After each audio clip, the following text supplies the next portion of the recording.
আস- আসসালামু আলাইকুম। সবাই কেমন আছেন? আশা করি সবাই অনেক ভালো আছেন। অনেক দিন পর একটা ব্লগ ভিডিও নিয়ে চলে আসলাম আপনাদের মাঝে। দেখতে পাচ্ছেন নোয়াখালীর অবস্থা কী অবস্থা। সবাই দেশের জন্য একটু দোয়া করবেন, যেন আল্লাহ তাআলা যেন সবাইকে বন্যা থেকে রক্ষা করে। দেখতে পাচ্ছেন এটা নোয়াখালী লক্ষ্মীপুর, অনেক পানি আসতেছে, বন্যা হয়ে গেছে। তো নোয়াখালীর মানুষ অনেক কষ্ট করতেছে। দেখতে পারছেন সব দিক দিয়ে কষ্ট করতেছে। এই যে দেখতে পারছেন, এবং কি এখন আরও বেশি থেকে বেশি পানি আসতেছে, উপর থেকেও পড়তেছে। দেখেন, তো নোয়াখালীর মানুষের জন্য একটু দোয়া করবেন, যেন আল্লাহ তাআলা যেন তাদেরকে বন্যা থেকে রক্ষা করে।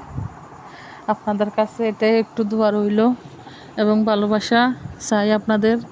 আপনারা যদি চান, আপনাদের এখান দিয়ে অনেক অসহায় মানুষ আছে, সবাই অনেক কষ্ট করতেছে, খানা লনা দিয়ে সব কিছু দিয়ে কষ্ট করতেছে। তো যারা যারা আমার ভিডিওটা দেখবেন সবাই অবশ্যই শেয়ার করে দেবেন, লাইক কমেন্ট করবেন, অন্যকে দেখার সুযোগ করে দেবেন। দেখতেই পাচ্ছেন, আপনারা যদি চান, অনেক অসহায় মানুষ আছে, তাদেরকে একটু সাহায্য সহযোগিতা করবেন যদি আপনাদের মন চায় আর কি। আর না হলে তার কিছু করার নাই। তো আমি কালকে সরাসরি আপনাদেরকে দেখিয়ে দেব।